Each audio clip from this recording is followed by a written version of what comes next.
Hi, welcome to the Liam Scheff Show on UCY TV and Truth Frequency Radio. I am Liam Scheff, your host. You can buy my book, Official Stories, online. It is a reverse textbook to all the lies you and I were taught in school.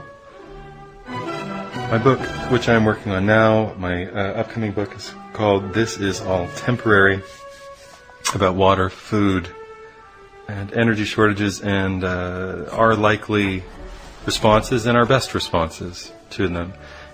There will be pictures of trees as well. We'll talk about that. Pictures, drawings of trees. Why, Liam, why? Why not? Shut up, it's my book. Fuck you, I'll do what I want. You know, that's the wrong attitude. Let's start over. Hi, good to meet you. My name's Liam Scheff. This is the Liam Scheff Show on UCY TV and Truth Frequency Radio.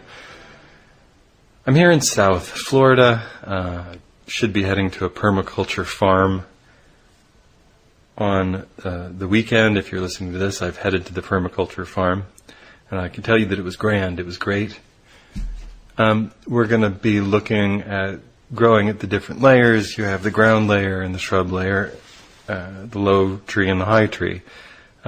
Wherever you live, there are low plants that grow in the dirt, in raised beds. You have shrubs that generally grow fruits or berries, and sometimes things like capers.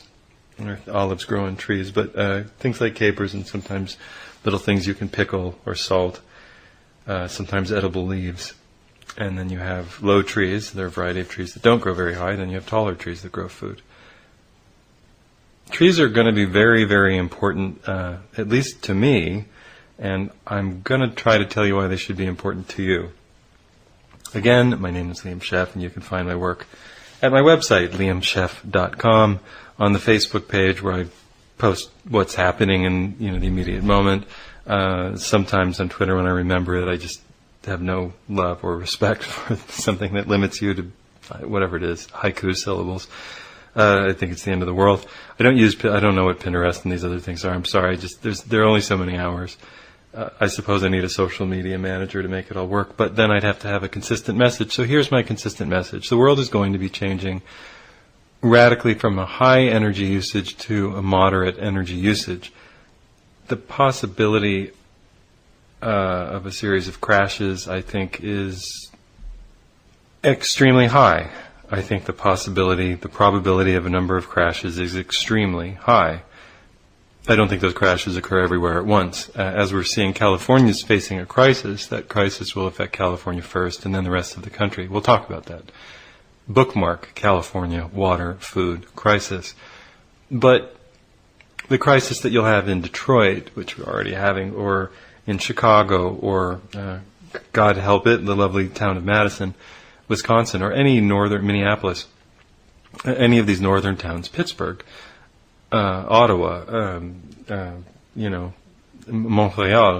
Montreal, any of the crises that you'll have in these towns and cities, New York, are different than the crises that you'll have in Miami or Austin, Dallas, Houston, San Diego, Phoenix. But they'll be related. They'll be related to energy and the ability to heat or cool a home. I see those crises happening pretty clearly. We're entirely energy dependent. Now let me lay the groundwork for you.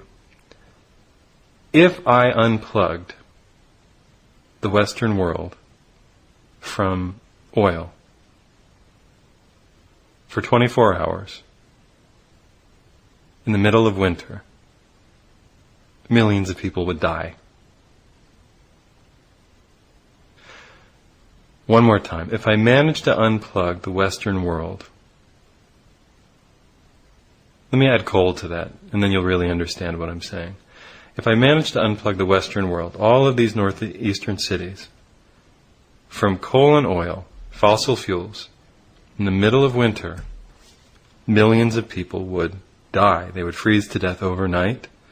If I left coal in the mix, leaving their electricity on so that most of them had heat, but many of them didn't, because the Northeast is often heated by home heating oil, which is a crude diesel oil.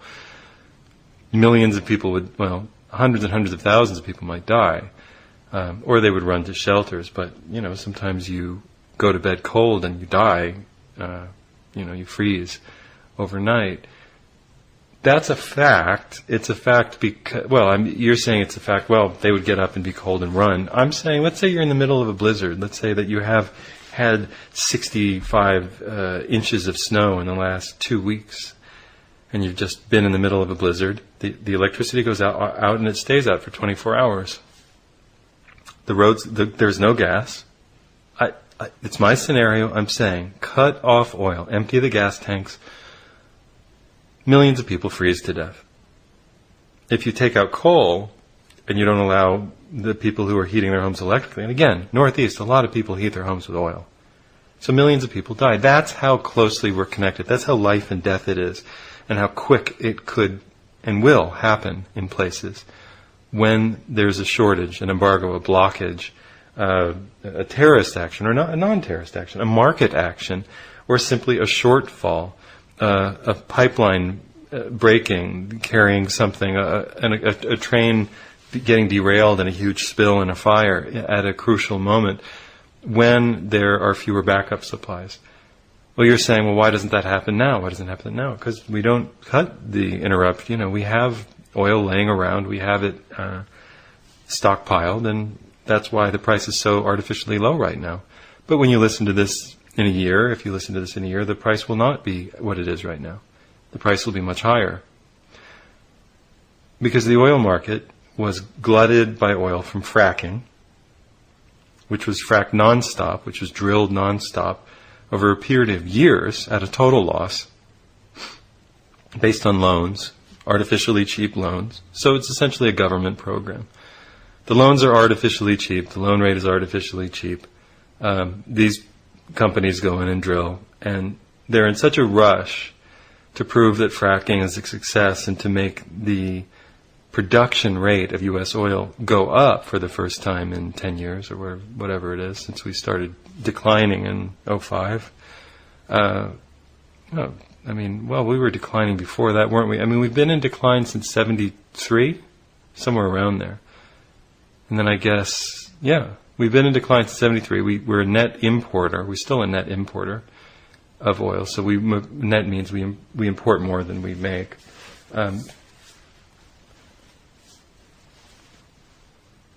But they wanted to put so much into the market to prove that they were going to be the great success, to prove to their investors that this Ponzi scheme that this lie that they'd sold them, that fracking was going to be a new Saudi Arabia of, several million barrels of oil per day being produced, was true, that they ended up creating a glut, which drove prices down because the market only thinks in 15-second, sometimes 15-minute increments. In this case, it's just seconds. They're only thinking about seconds to minutes. Oh, well, we have too much, let's lower the price. That's the market. Well, but it cost us $100. We need $97 a barrel to recoup the cost, just to break even. Well, we're going to sell it for 30. Because the Saudis can still sell their oil for, 35, 38, even though they're in a decline. They're not out, they're in a decline. They're in a permanent decline, but they're in a decline of light oil, stuff that comes out easily, that's been coming out for decades. Fracked oil is heavy, greasy, disgusting, stuff that needs to be, twice refined and put through extra cleaning processes that are expensive in terms of more fossil fuel used. So the price has been artificially lowered, which has driven the fracking business out of business in this country in the last 2 months. If you want a shock, you can look online and see, fracking loses 75,000 jobs, 100,000 jobs. People are buying fracking equipment, mass drilling equipment for, quarter of the cost that it costs to buy. 100,000 for 400,000. Well, it's not like they won't do any more fracking here. They're still fracking, but they've cut back on their operations because they're operating at a loss. They glutted the market, and they can't afford to continue to do it. They told their investors it was going to be a great investment scheme. It turned out not to be. It's more than a wash. It's a loss, which means that only the government can afford to drill for oil that way. Hold that thought. That's very important. In the future, only the government will be able to frack for oil. because it's a loser unless you're willing to charge the $100 and something per barrel that it takes to recoup the cost of that fracking. The cost of drilling so many more wells than you have to for conventional drilling, the cost of polluting all of that water and paying people off when you destroy their water and land, the cost of the triple length process you have to extract oil from tight, highly compacted rock that you have to explode, to underground to get to produce anything. I mean, this is the work. There's a reason that we didn't, say, hey, we can drill a hole over here and we produce a lot of cheap oil. Look, it pops out of the top and bursts. It's a gusher. Look at that. No, don't worry about that. I know that oil is just filling 100,000 barrels over there, but listen, there's some rock under my feet. It's about 30 feet down. And if we could just invent a way to drill down and then to the side, it would be very expensive, and then explode, hear me out, explode crack some of the ground, and then re-flood that with a couple billion gallons of water. Okay, where are you going? Why are you walking away? All right, never mind. It was a bad idea. Right, it was always a bad idea. Fracking was always a bad idea, and there's a reason why nobody really gave a damn about it before peak oil. We're in peak oil. There's no reason to frack unless you've reached the top and maybe you're on the downside of the good stuff. When do you eat your green beans? Well, if you're like me, I suppose if they're not overcooked, they're good. But if they're that terrible overcooked green bean and they're sitting on your plate and you've got good mashed potatoes and you've got whatever else, and then you've got the green beans, you're either like me and you say, we can't leave until you eat green beans. So you eat them first, get them out of the way. But most people eat the green beans last, because it's unpleasurable. It's the worst part of your meal. Overcooked green beans, industrial green beans. It's these gray things. They're not even green. You don't know what they are. They're watery. They're just sort of like pustules. They're cool. They don't have any real flavor except sort of gasp of something that they let go of in the field. You're not sure what they are, and you have to eat them, or you can't leave the table. You don't know why. They were cooked and cut in a factory, and then frozen, and then sent to the refrigerated section of the grocery store, the freezer, and your mother threw them in boiling water for 10 minutes for some reason. And then you have to eat them. When do you eat? You eat them last, because they're the worst part of the meal. Fracking is the worst part of the oil meal. Well, it's not even the worst part. I mean, the worst part is the tartar sauce. Oh my God. Who decided to chop up some sort of weird old pickle and throw it in mayonnaise and call it something? This is just ungodly. That's tar sands. Tar sands is tartar sauce. You don't want to touch that stuff. It stinks. It's sulfuric. It destroys the environment. We're going to do it all. We're going to do it wherever we can, because we've peaked. People don't want to address peak oil anymore. They think that it's sort of bad manners. But we've peaked. We've used the cheaply available good stuff, and we're on to the disgusting parts of the meal, but we're still hungry. You're listening to the Liam Scheff Show on Truth Frequency Radio and UCY TV. We're talking about the future price of food and water. California, you can tell that we built this country based on the notion that we had an infinite energy source called oil, with which we could build roads and build little metal machines to put on the roads and push down the roads from an internal explosion engine. I mean, there are only two machines in the world. There's the machine that we explode something inside and drive a metal piston, and there's the machine that we spin a wheel and create electricity. And we really spin the wheel by burning something. So maybe there's only one machine in the world, and it's fire. We've really not moved beyond that. We just use it in a couple different ways. We're still using the gift of Prometheus everywhere we go. All right, so we've got two kinds of machines, and then we've got California and the Great Western Expanse. We destroy the ancient European city from which everything's accessible from the town center, or in which everything's accessible from the town center, in which the fields are staggered all around the town. Let's get back to the first proposition. If I were able to cut off oil supply for a week in any season, almost everybody would be starving to death by the end of the week. In every city, many people would be dead. I'm saying if I could cut off oil, and I mean gasoline, for a week, 7 days, in America,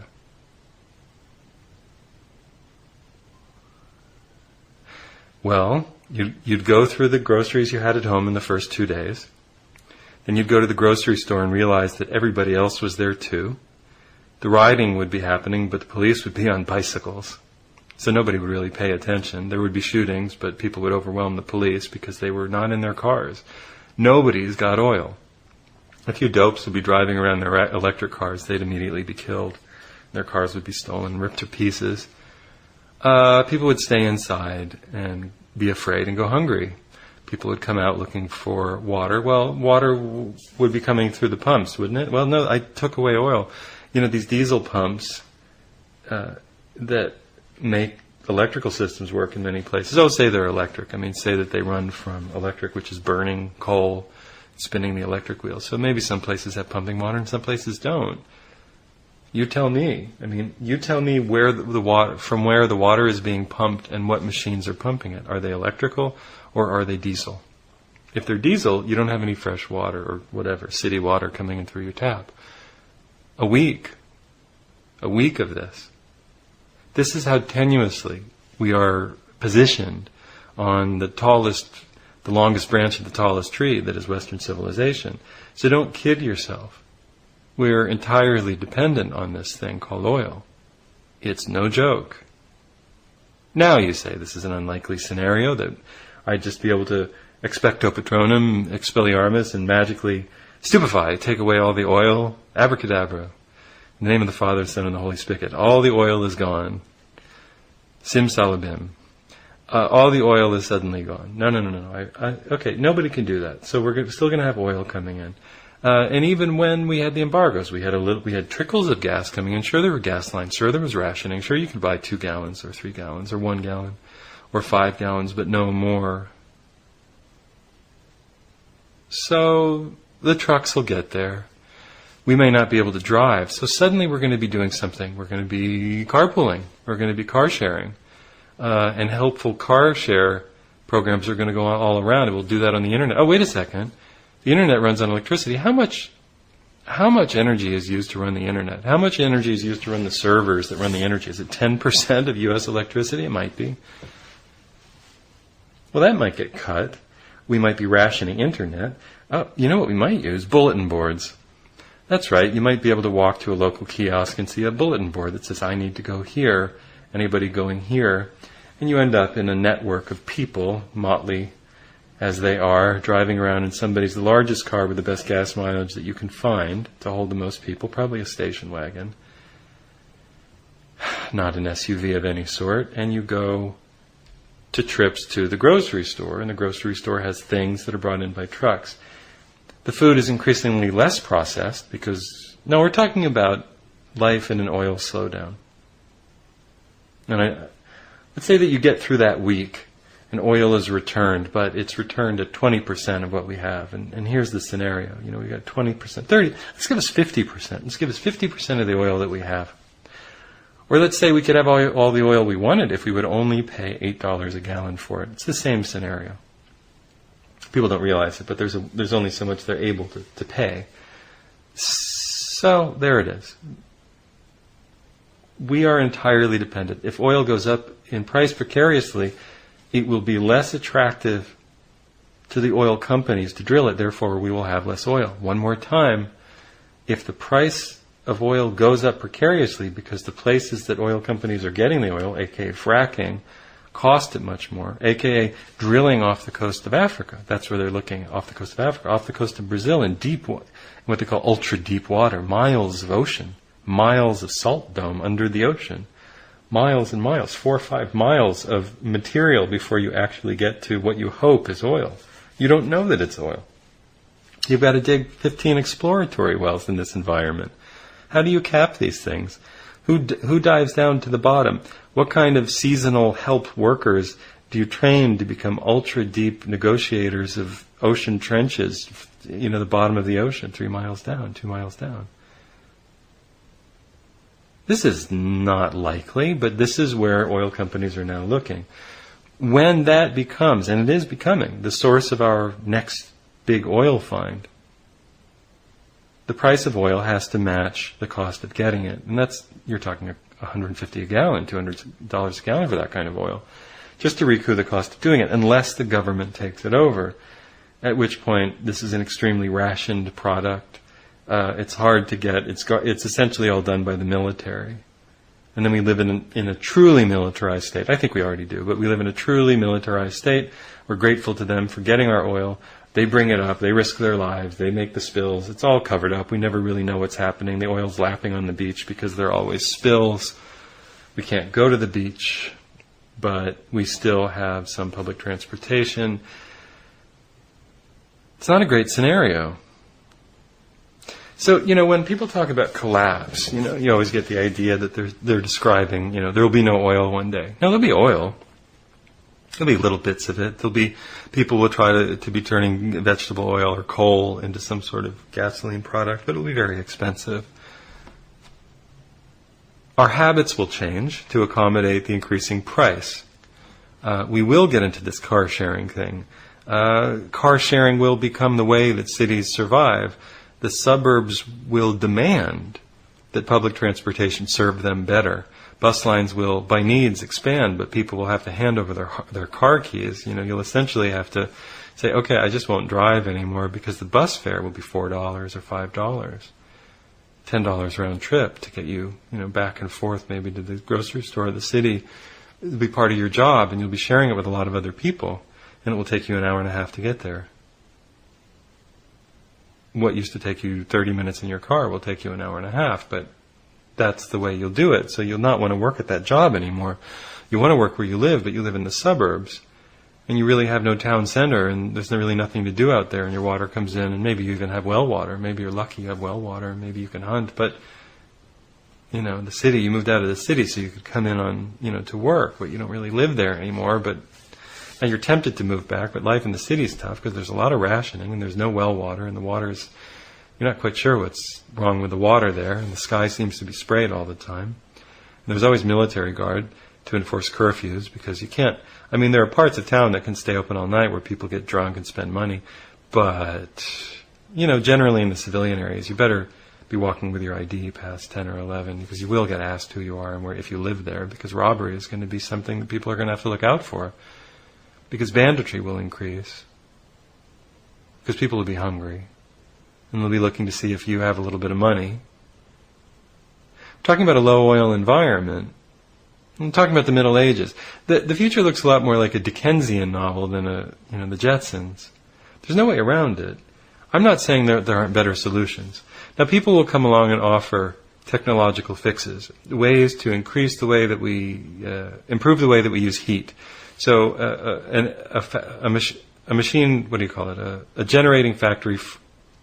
I can't remember the name right now. A generating plant, and we call them plants. Isn't that funny?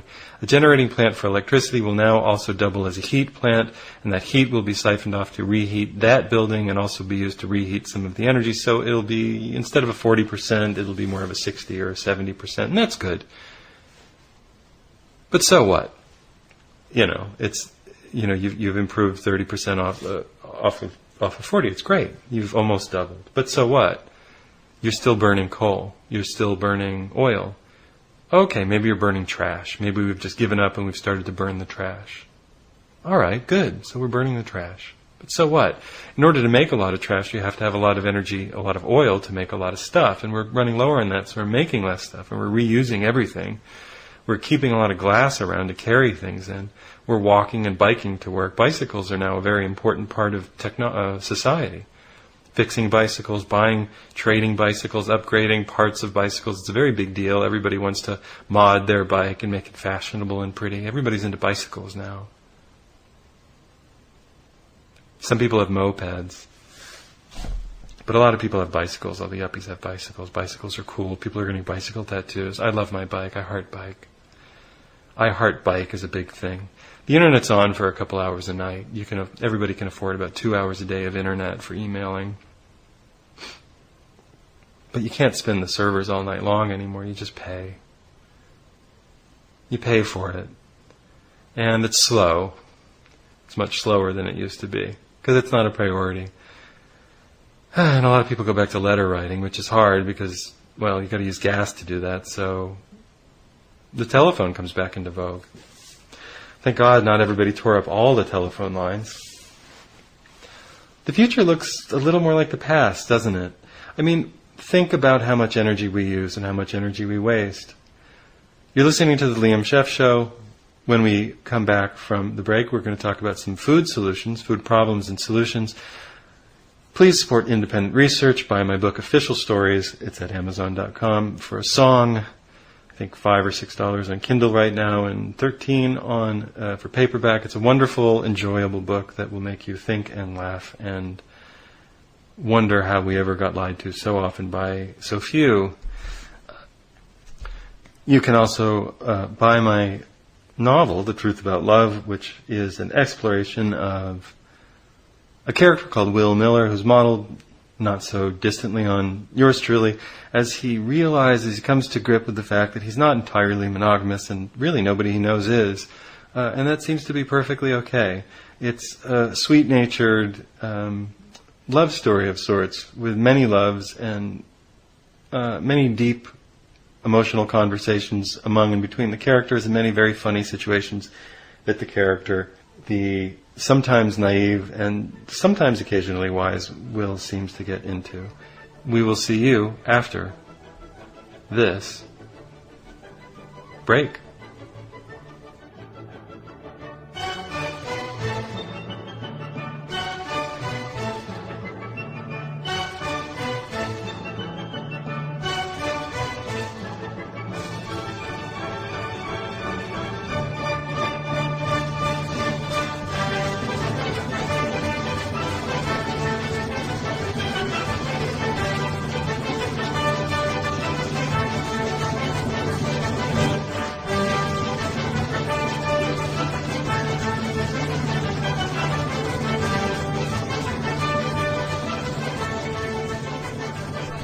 Hi, UCY listeners. Now a little bit of poetry from Henry V by, I think, Edward de Vere and Company, but you can read Official Stories to find out why I say that. No, it was not Willem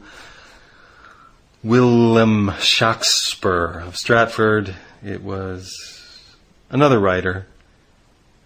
Please read Chapter 7 of Official Stories to hear that argument and 9 others about the world that we think that we live in. From Henry V, the prologue. I'm just going to read you some of it. Don't get scared. This is just so beautiful. Oh, for a muse of fire that would ascend the brightest heaven of invention. A kingdom for a stage, princes to act, and monarchs to behold the swelling scene. Oh, for a muse of fire.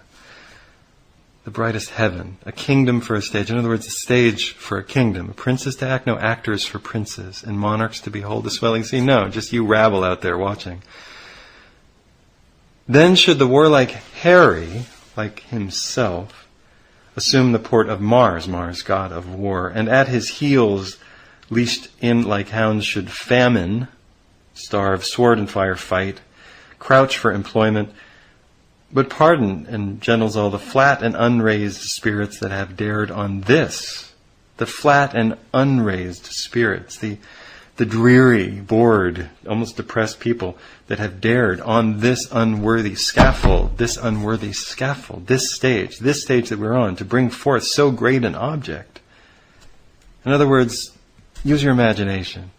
We're going to tell you about Henry V, Harry. We're going to call him Harry, like we really know him, like we're in the trenches with him. It's very beautiful stuff. Can this cockpit hold the vast fields of France? Or may we cram within this wooden, the very casks that did affright the air at Agincourt, the great battle, if battles are great. Oh, pardon, since a crooked figure, his crooked figure, may attest in little place 1,000,000. In other words, you're going to have one poor guy standing here being 1,000,000 people. You got to imagine that. Isn't this the beauty? This is the special effects of the imagination. And let us ciphers to this great accomplishment on your imaginary forces work. Suppose within the girdle of these walls are now confined 2 mighty monarchies, whose high upreared and abutting fronts the perilous narrow ocean parts asunder. Piece out our imperfections with your thoughts. Put aside our imperfections with your thoughts, into 1,000 parts divide one man, and make imaginary puissance or power. Anyway, we will be right back. A little of Henry V for you on The Liam Scheff Show.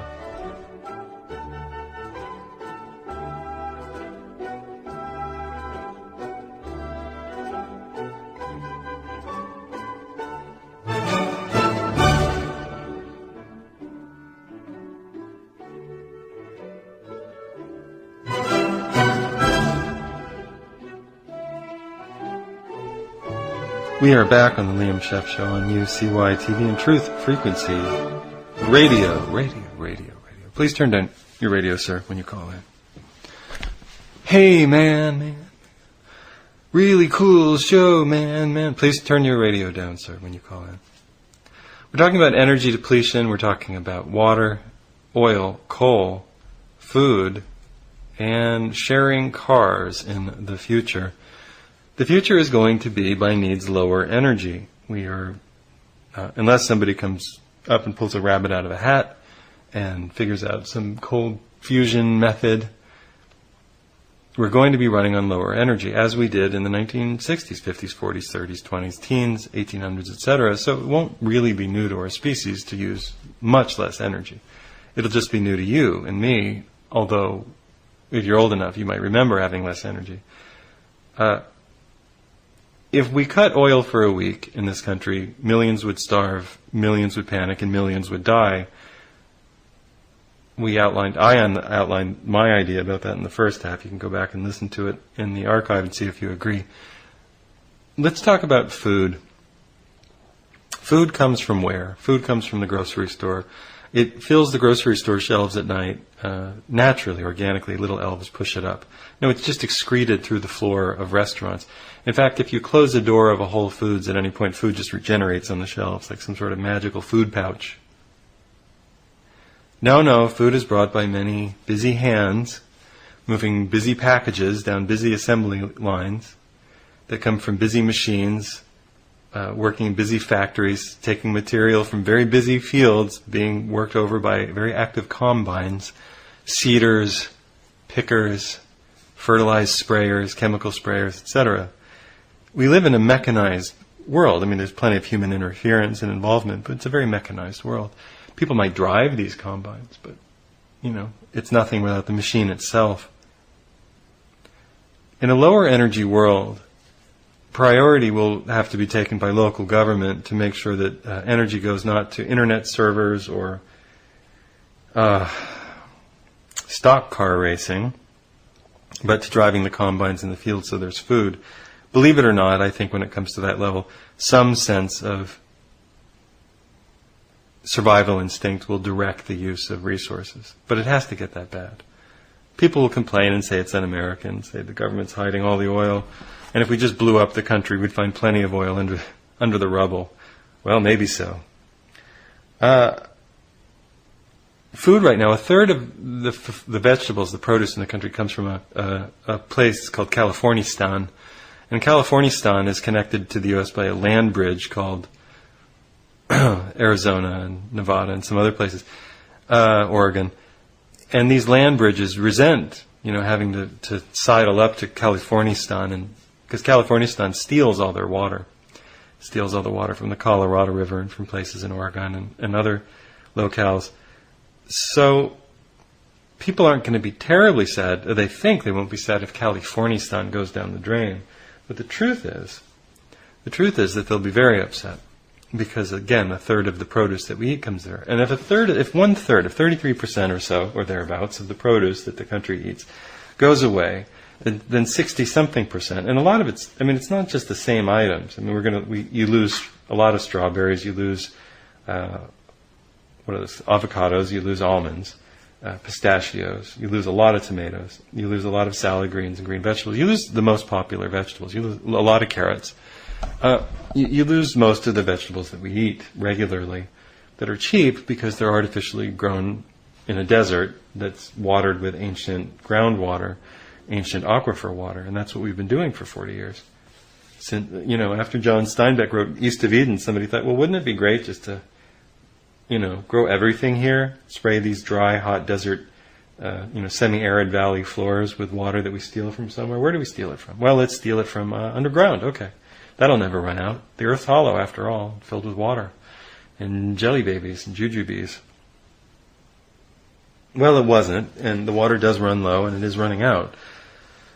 When we're out of those vegetables, the vegetables that come from other places will have to suddenly be used, which will increase, that'll be good for local farms, and they'll have a lot of work on their hands. They'll suddenly be growing much more they'll be able to increase their yields, and not waste them, not burn them. So that'll be an unexpected boom, or boon, for many local farms, which will be overwhelmed by the work, giving other people the impetus to buy land or to use land that's in the family or has lain fallow for a long time to begin farming there. So, get rid of California farms, and the rest of the country suddenly has a good drive, good motivation to grow food for themselves. In the meantime, prices skyrocket. And it's almost good news that we know this ahead of time, because it may be giving some people, some clever people, the impetus to go grow vegetables now, to bring them to market, as we say, to bring them to market ahead of the next season, which would be the winter, this coming winter. It would be very good for people to start planting as many fields as they can now with things that they can sell locally to compete with California, because for the first time it might be much cheaper to buy it locally because it won't be artificially kept down by the water they're stealing, because they have a kind of a land right system there that says if you own the land, you own all the water you can pump out underneath the land, even though water flows horizontally, so you're just stealing from a giant, statewide aquifer. No, it doesn't make any sense at all, but that's the way land rights were developed, because everything has to be developed along a legal framework, which means that it has no logic to it at all. It's just a tiny bit of logic put on side of a total insanity trap, and that's where we live. It's like a Bruegel painting. No, it's like a Hieronymus Bosch painting. I mean, really, that's what the world looks like. It's a Hieronymus Bosch painting. Garden of Earthly Delights, or something much worse. And if I've lost you, go look up Hieronymus Bosch, B-O-S-C-H, like my last name, S-C-H-E-F-F. Go look up Hieronymus Bosch and you'll see what I'm talking about. Okay. So vegetables crashing, the vegetable market, the food market in California crashing is bad, but maybe there's a silver lining to the broccoli. In the meantime, it's going to be rough because food prices will go up and people in California will be suffering and trying to figure out what they'll be doing. I already made the suggestion that they ban all factory farming and all cattle farming in their state, except for, whatever roams wild and free, that they get rid of feeding cattle, which absorb a couple thousand gallons of water per edible pound of beef. And they stick with things like beans and local grains that grow in, buckwheat and millet, things that grow in dry weather. And that they enjoy it and have a great life. And you will have a great, let the avocados grow, let the buckwheat and millet grow, let all the plants that grow in dry weather grow and enjoy. That'll chase a lot of the phonies out of California who think that it's, supposed to be just, have the same vegetable profile as New York State, where they're from, or Vermont in the summer, in the 3 weeks of summer, or the Carolinas, and it'll send them back. It'll send them back to where they came from. And fine, good. And the hard-eared desert stock can stay out there and enjoy the desert that is California. It's fine with me. The Mediterranean climate of some of it is very nice. Doesn't really naturally support 20 or 30 million people, however many people are in that state. I'm not going to look it up right now, but it's somewhere about there. All right. California dives lower. Well, we're still producing most of our food in Monsanto land. And Monsanto land is the area from, Illinois and Wisconsin in the north down to Texas in the south that sucks, I don't think Wisconsin does, but that sucks up the Ogallala Aquifer.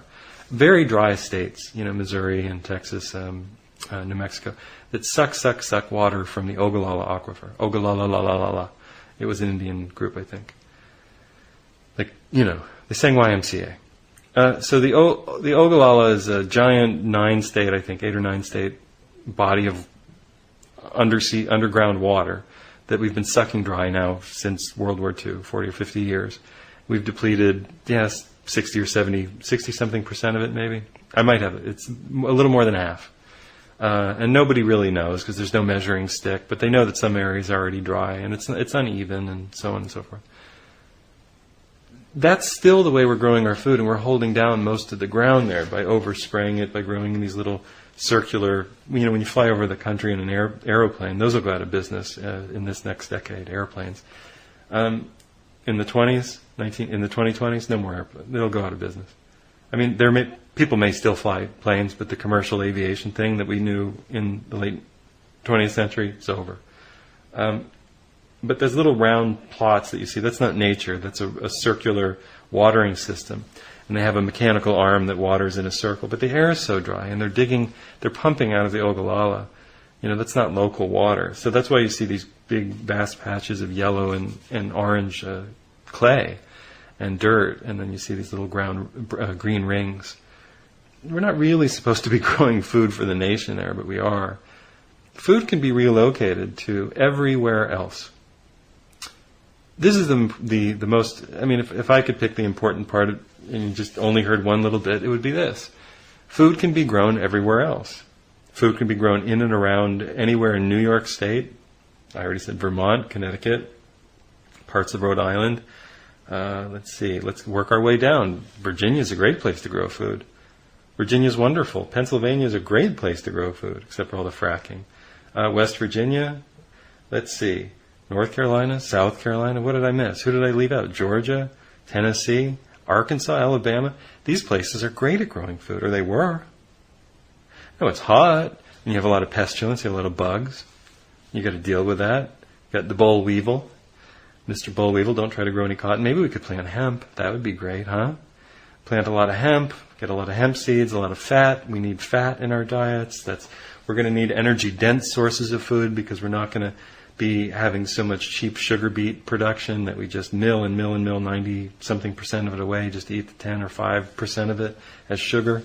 No. We're going to need energy-dense forms of food that we don't need as much of, but that are caloric so that we don't starve to death. And hemp is a great, great plant to grow for that because the seed is fatty and is energy-dense and is full of nutrients.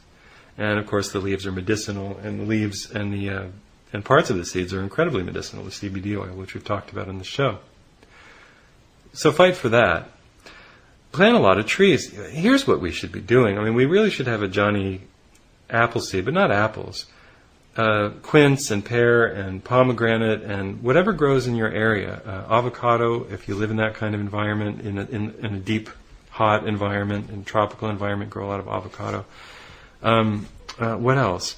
Trees whose names that I do not know. Tropical fruits that grow down in Florida and the Gulf Coast that stink a little. Durian, not quite durian, for those come from somewhere else, but you get the idea. Strange tropical fruits that you've never heard of. Star fruit, plantains. Everybody in the South should grow plantains.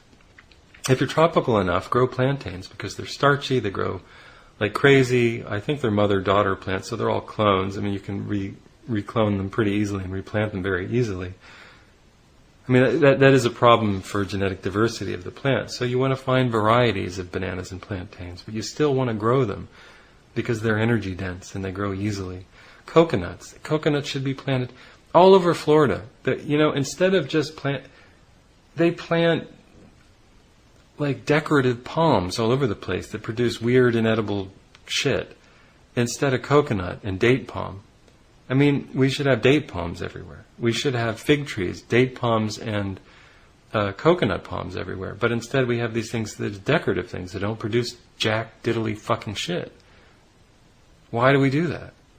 We are afraid of people eating on the street? Well, it'd be better that people can get food from a tree than people try to eat you. As I outlined in the first half, put a good energy interruption into a single area for a period of a week, and you've got mass chaos. Better to have some food on the trees. And don't tell me that people will just pick all the food in the first day, because they won't. They'll pick some of it, and other people come along, and they'll be...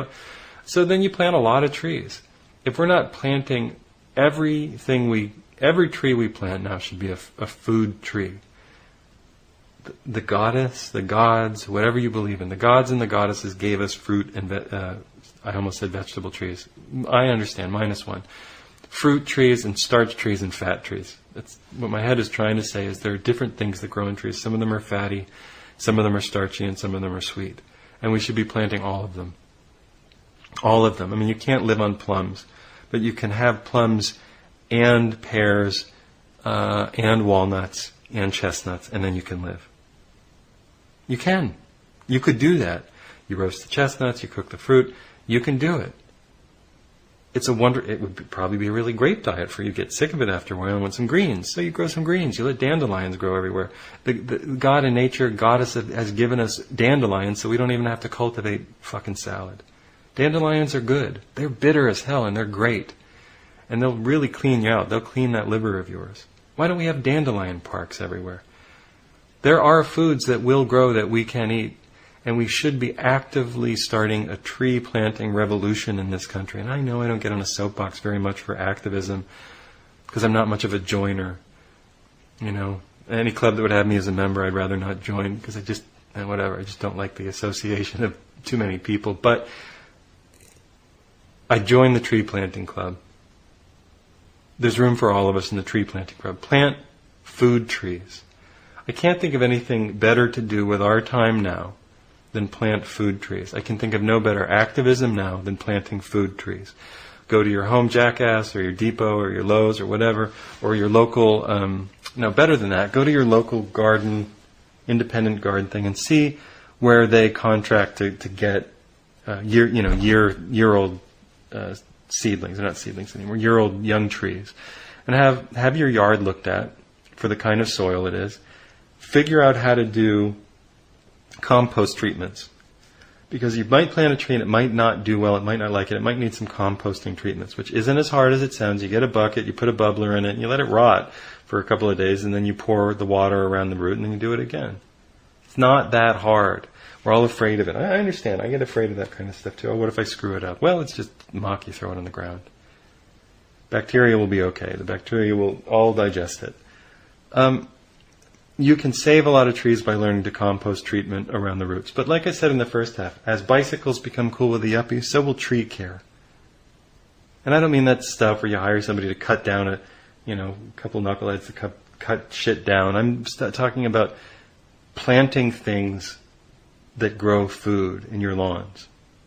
Planting things that grow food in your lawns. What if everybody in your neighborhood had a fruit or a fatty nut tree? Well, how worried would you be about starvation? Not very. Not very. You'd always have something to trade. And then you build your garden in the mottled shade of the tree. Some things in the bright sun, some things in the shade, and then you have a garden. And the garden is nurtured by the tree, and the tree is nurtured by the garden. And you put in some shrubs. The shrubs have raspberries and blueberries and capers, and you put in some some bean bushes, and you get beans off of those, and vining beans, and within a couple of years this thing seems to be just self-propagating. I'm saying 3 years of work and you've got a food system in your own yard. And so many people can do this. Everybody with a yard should do this. Put in the food tree. Learn to treat it. Put in the shrubs that are hard to kill, that produce berries and capers and whatever. And my God, if you're lucky enough to live in the right climate, you can raise olives. If you have real land, if you have an acre or more, you plant 20 trees, 30 trees. Put in a variety of trees. Don't monocrop. Put in a variety. If you live in the south, put in some citrus and some. I don't know if pomegranate would grow in the south, but you could try. Put in some. Pecans. Oh my God, pecans you love them. Well, how could you say no? If you're in a wet enough climate, a Mediterranean climate, grow some almonds. If you live in, let's see, what else can we grow?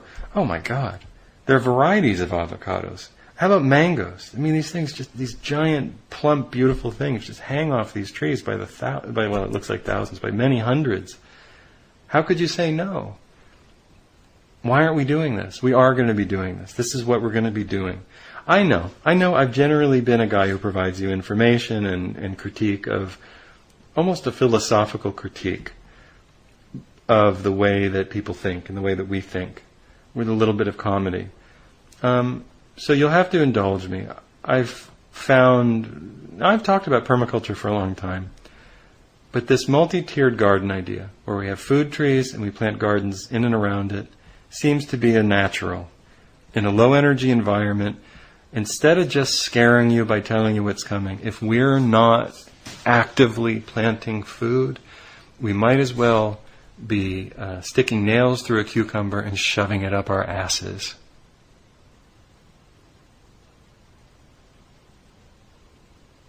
I just thought that deserved a dramatic pause to really sink in. If we're not taking this opportunity to grow real food, and I'm not saying that you have one berry tree in your front yard, that's nice. That's a start, but you need fat. So find a nut tree or a chestnut tree, a walnut, an almond. Listen, acorns are flinty things, but you can cook them, or you can cook them with, cook them with lye. Well, maybe you do. You cook them with something very alkaline, and you take away the tannins.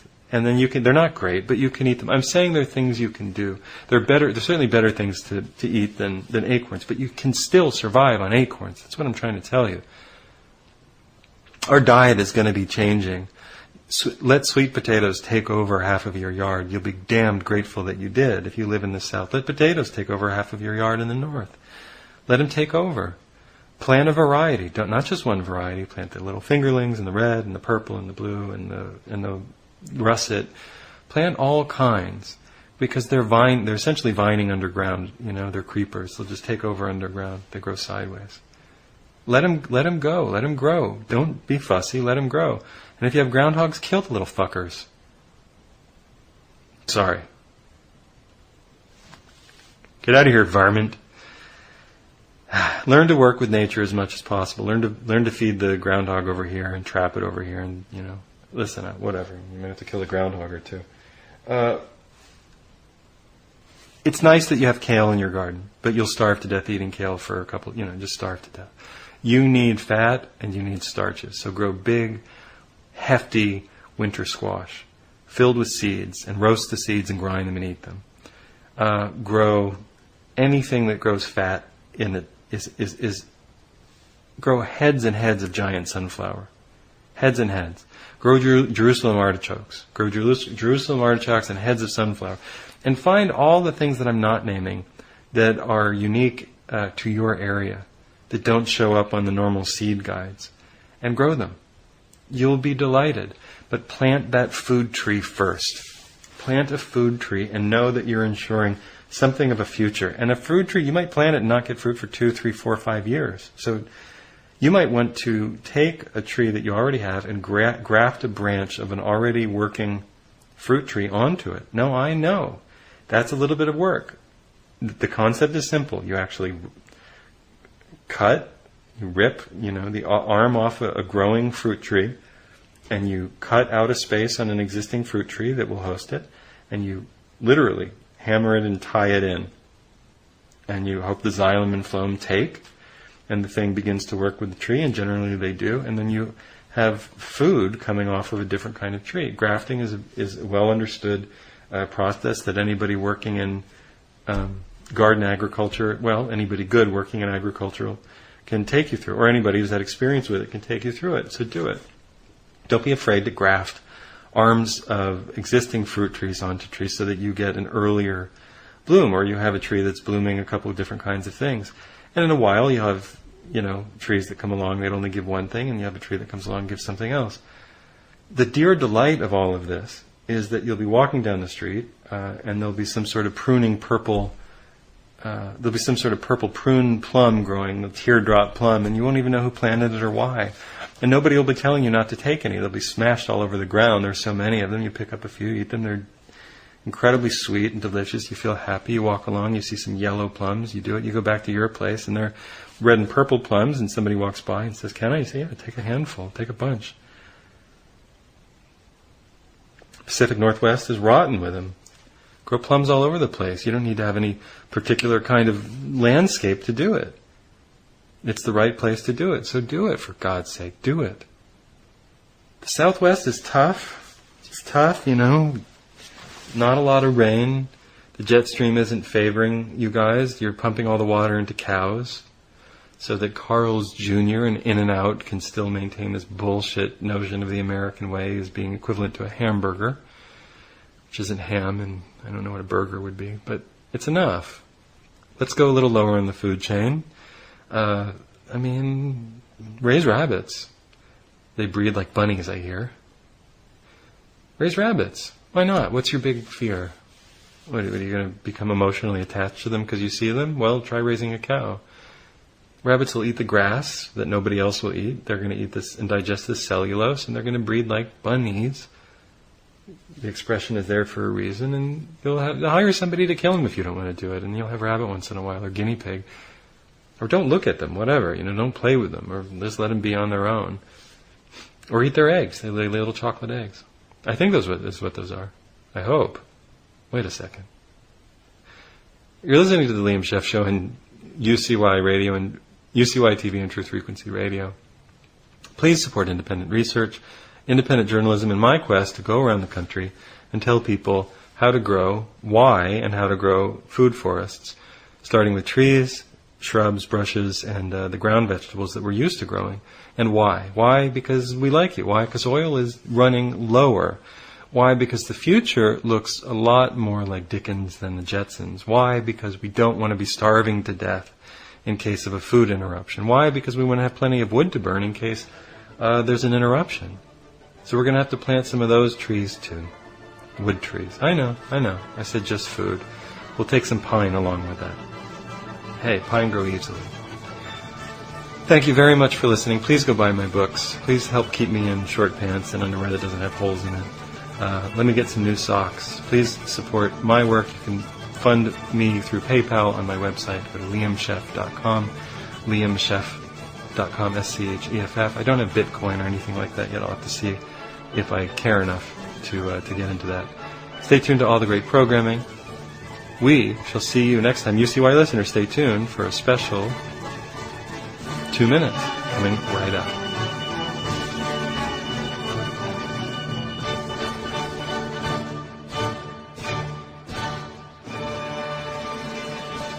Oh, it's a special Liam Scheff anniversary holiday cocktail party gift napkin for UCY TV. Why? Because you're not running a commercial right now. Thank you very much for listening. I hope that you enjoyed that tree lecture. It's just the beginning. I'm going to be learning all about trees, and I'm going to try to be a good steward of my friends out there and tell you what kind of trees work in some areas and not in others. Yeah, I'm serious. I really believe in this message. I've been thinking long and hard. The thought has been throttling through my mind and body. What are you going to do? How are you going to be useful? Are you going to run away? Are you going to become a Buddhist monk? I mean, you don't know the thoughts that I've had. Are you going to, because the mob crowd thing is not my thing. The survival thing with the gun and the cannibalism is not my thing. So, I have to think about it. What are you going to do, Liam? What are you going to do? How are you going to be of service? How are you going to be of value to yourself, to others? Are you going to run and hide? Are you just going to wait out the time and watch it all burn? Or are you going to try to do something? What do you want? I've asked myself. What do you want? Well, I want people to be okay. I want them to have options. Well, how do they do that? Well, they need food. Well, how do they have food? And I've been wrestling with this.